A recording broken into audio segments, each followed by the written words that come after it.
termes d'alimentation, c'est 24% de nos gaz à effet de serre qui font partie de notre bilan carbone total des ménages chaque année.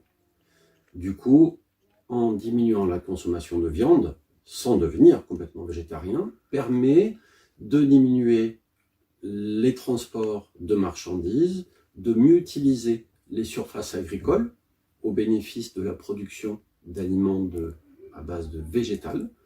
Et l'objectif est de limiter aussi vers une agriculture raisonnée les usages de pesticides et d'engrais azotés dans les productions. La viande pour sa richesse en protéines, et les protéines sont composées d'acides aminés essentiels pour l'homme. Ils sont essentiels puisque nous ne pouvons pas les synthétiser nous-mêmes, c'est pourquoi on doit les retrouver dans l'alimentation.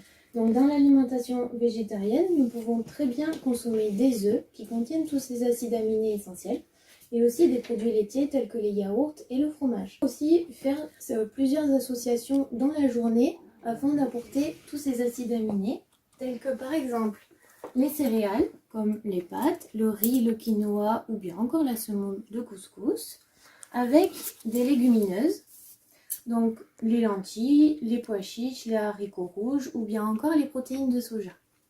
La deuxième combinaison possible, ça peut être les céréales avec les noix et les graines, telles que par exemple les noisettes, les noix du Brésil, les noix ou encore les amandes et les cacahuètes. Les régimes végétariens sont issus des États généraux de l'alimentation en 2018 qui ont donné la loi Egalim qui a mis en place une phase expérimentale pour qu'il y ait au moins un repas végétarien par semaine dans les restaurations collectives scolaires.